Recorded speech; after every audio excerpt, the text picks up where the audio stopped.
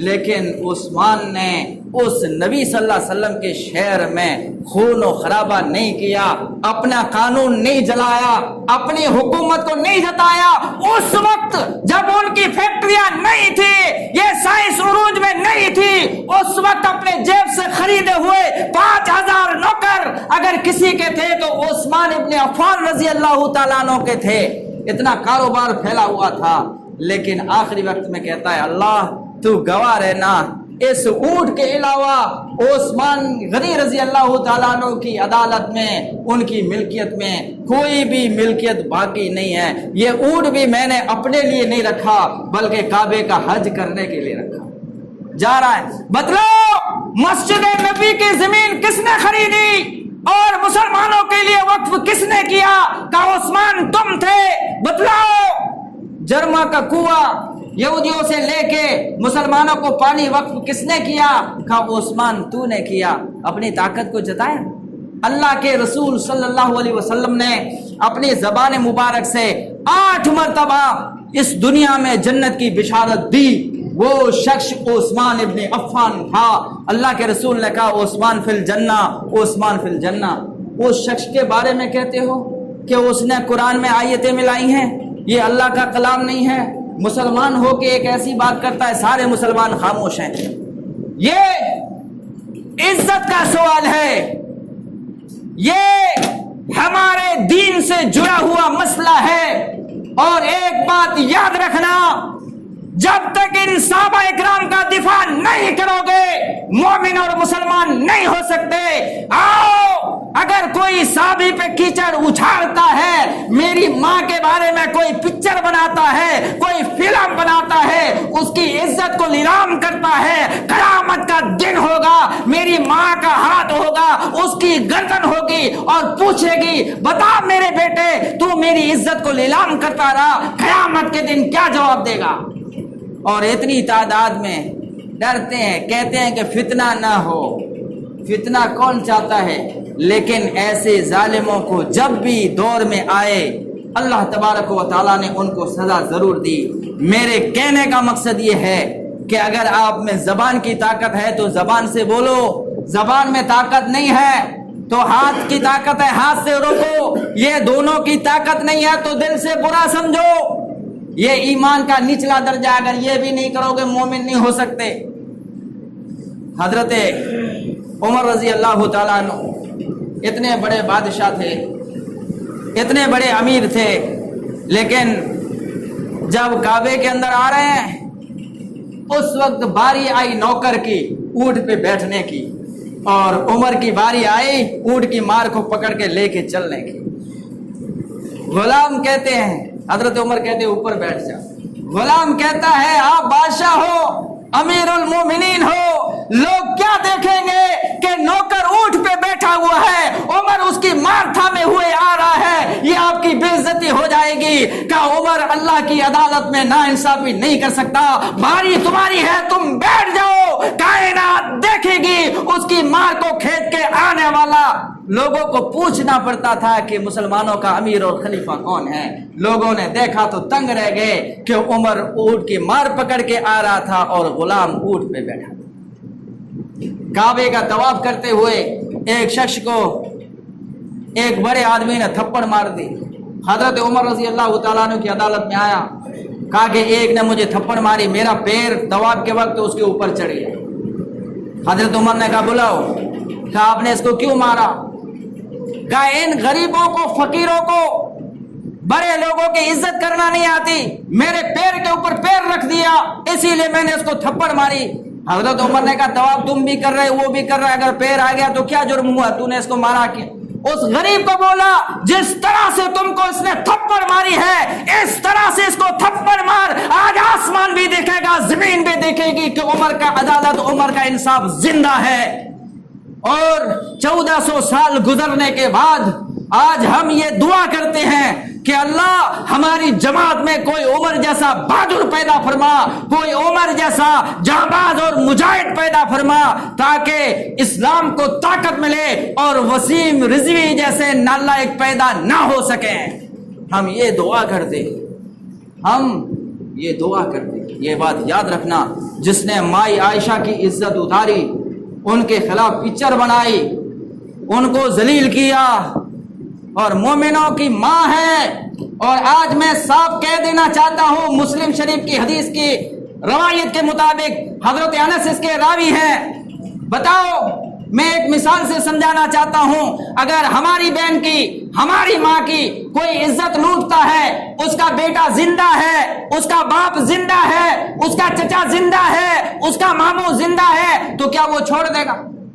بتلاؤ, کیا وہ چھوڑ دے گا؟ ظاہر بات ہے, اگر طاقت نہیں ہے پھر بھی ہمت کرے گا, زبان کو جنبش دے گا, لیکن لڑے گا, اس کو قتل کرے گا, کیونکہ یہ اس کو گوارا نہیں کہ میرے سامنے میری ماں کی, میری بہن کی عزت لوٹی جائے. تو آؤ, لا یؤمن احدکم حتی اکون احب الیہ من والدہ وولدہ والناس اجمعین. تو اس نبی کی عزت تمہاری ماں سے, تمہاری بیوی سے, تمہاری بیٹی سے, تمہاری اولاد سے, تمہارے سارے خاندان سے زیادہ ہے. اور جب تک ان سب سے زیادہ آپ رسول اللہ سے محبت نہ کرو, پیار نہ کرو, مومن اور مسلمان نہیں ہو سکتے. بتلاؤ, یہ حدیث سے واضح ہوا, سب سے زیادہ عزت اگر کائنات میں ہے تو میری ماں عائشہ صدیقہ طیبہ طاہرہ رضی اللہ تعالیٰ عنہ کی ہے, اور اس کے باپ ابو بکر صدیق. کہتے ہیں کہ ابو بکر اور عمر اور عثمان نے طاقت کے زور پہ کیا ہے. کیا طاقت کی؟ اس کا کیا ثبوت ہے؟ حضرت ابو بکر صدیق رضی اللہ تعالیٰ جنگ بدر میں, اپنا بیٹا مسلمان نہیں ہے, جنگ کر رہا, کئی بار حضرت ابو بکر اس کی تلوار کے نیچے آئے, لیکن بیٹے نے باپ پہ تلوار نہ چلائی کہ کائنات یہ کہے گی بیٹے کے ہاتھوں سے باپ مارا گیا. اور جب اللہ نے ہدایت دی, ان کا بیٹا مسلمان ہو گیا, دونوں ساتھ میں کھانا کھا رہے ہیں. حضرت ابو بکر کا بیٹا کہہ رہے, ابا جنگ بدر میں آپ کئی بار میری تلوار کے نیچے آئے, لیکن میں نے آپ پہ تلوار نہ چلائی کہ میرے ہاتھ سے میرے باپ کا قتل ہو جائے گا.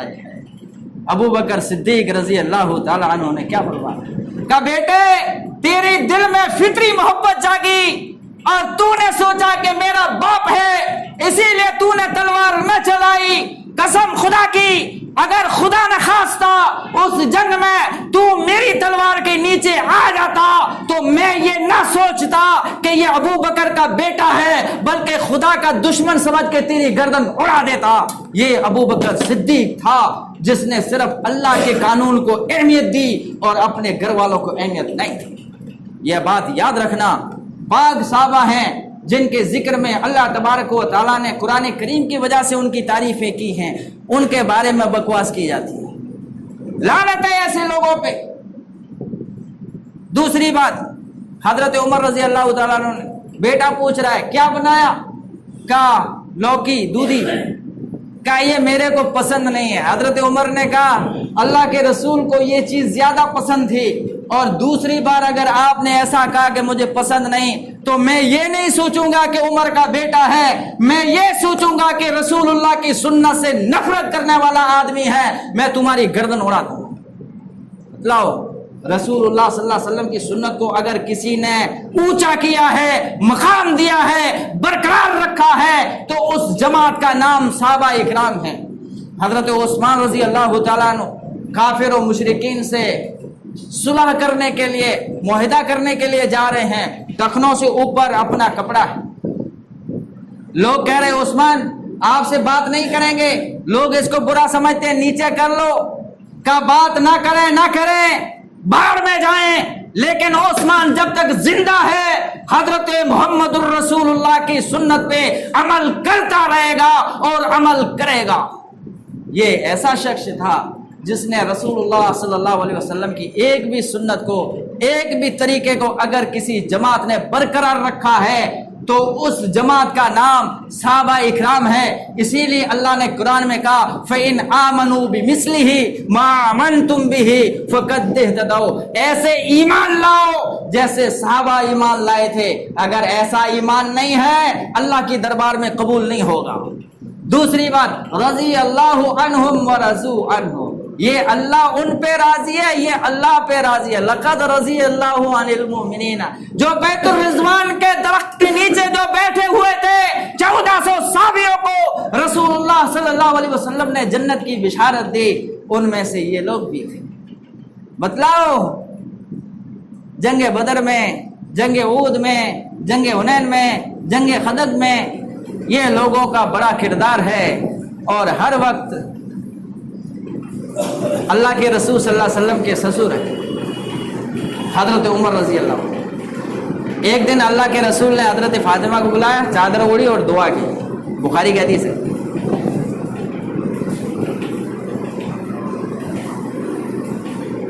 لیکن اللہ کے رسول نے اسی لیے کہا کہ میں یہ دعا کر رہا ہوں تاکہ میری بیٹی آل بیت میں شامل ہو جائے. اور حضرت عمر سے پوچھا گیا کہ آپ علی کی بیٹی سے نکاح کیوں کرنا چاہتے ہو؟ کہا میں اپنی خواہش اور مطلب کے لیے نہیں کرتا, میرا تعلق آل بیت میں ہو جائے, رسول اللہ کے گھرانے میں ہو جائے, اسی لیے میں کروں. مطلب یہ وہ شخص تھا جس نے رسول اللہ صلی اللہ علیہ وسلم کے قدموں پہ ہر چیز نچھاور کر دی. اس کا نام ابو بکر و عمر و عثمان اور علی رضی اللہ تعالیٰ عنہ تھا. یہ سسٹم ہم نے نہیں بنائی. اول نمبر پہ کہتے ہیں کہ اول نمبر علی کا ہونا چاہیے, چلو مان لیتے ہیں. بنایا کس نے؟ کہا اللہ کے رسول نے بنایا. بعد میں ان نے اپنی طاقت کی. اللہ کے رسول کی زندگی میں نبی کریم صلی اللہ علیہ وسلم کہہ رہے ہیں مرو ابا بکر فلیصلی بالناس. ابو بکر کو بولو کہ میرے مصلی پہ کھڑے ہو کے نماز پڑھائے. کیا اس وقت علی نہیں تھے؟ کیا عمر نہیں تھے؟ کیا عثمان نہیں تھے؟ کیا حسن و حسین نہیں تھے؟ اللہ کے رسول نے ابو بکر کا نام کیا, کون انکار کرے؟ ایک عورت نے کہا جس کا نام مائی عائشہ صدیقہ طیبہ طاہرہ رضی اللہ تعالیٰ کہ انہو رقیب قلبک لن یقومک مقامک. ابو بکر دل کے نرم ہیں, آپ کے مصلی پہ کھڑے ہو کے نماز نہیں پڑھا سکتے. عثمان کو کون نماز پڑھائے, علی کو کون نماز پڑھائے, عمر کو کون نماز پڑھائے رضی اللہ تعالیٰ. اللہ کے رسول نے کہا اگر اللہ اور اس کا رسول کسی کی امامت پہ راضی ہے تو وہ صرف ایک شخص ہے اور اس کا نام ہے ابو بکر صدیق. اور بخاری شریف کی روایت کے مطابق نبی کی زندگی میں 17 ایسی نمازیں رسول اللہ کی زندگی میں ابو بکر صدیق نے پڑھائی جو ان سارے صحابہ کا امام تھا. تو علی کو جب خلاف بولنا تھا اس وقت بولتا. پھر بھی جب حضرت عمر رضی اللہ تعالیٰ عنہ کی لاش رکھی گئی تو حضرت علی رضی اللہ تعالیٰ عنہ آئے اور پیشانی کو بوسہ دیا اور کہا کہ عمر تو ایک ایسا شخص تھا جس نے ٹیڑے کو سیدھا کیا اور جو گمراہ تھا اس کو رسول اللہ کی سنت پہ قائم کیا. آج علی تیری میت پہ یہ دعا کرتا ہے کہ جس طرح سے 9000 علماء اکرام کہتے ہیں 9000 مسجدیں بنائی, جس طرح سے تو نے مسجدوں کو دنیا میں روشن کر دیا, پانی کا انتظام کیا, مسافر خانے بنائے, اس طریقے سے اللہ تو عمر کی قبر کو بھی روشن کر دے. جو زندگی میں بھی نبی کے ساتھ تھا اور مرنے کے بعد بھی نبی صلی اللہ علیہ وسلم کے ساتھ اٹھے گا, حوض کوثر پہ بھی رسول اللہ صلی اللہ علیہ وسلم کے ساتھ ہوگا. تو میرے کہنے کا مقصد یہ ہے, یہ باتیں میرے کو ادھر ادھر سے بیان کر کے جوڑ کے ملا کے آپ کے سامنے رکھنے کی وجہ یہ ہے کہ یہ بتلاؤ یہ ایسے لوگ تھے جنہوں نے رسول اللہ صلی اللہ علیہ وسلم کے طریقے کو اس طریقے سے ان لوگوں نے عمل کیا اور سبق دیا. کیا ایسے صحابہ کے بارے میں کوئی مومن, کوئی ایمان رکھنے والا, کوئی غیر اور کافر بھی یہ نہیں سوچ سکتا, ان کے خلاف نہیں بول سکتا؟ ایک مسلمان ہو کے ایسا عقیدہ رکھتا ہے. اللہ سے دعا کرو کہ ایسے لوگ دوسری بار پیدا نہ ہوں, اور جب تک یہ ہیں انشاءاللہ جو صحابہ کا دشمن ہے وہ ہمارا دشمن ہے. جو صحابہ کے خلاف بولے گا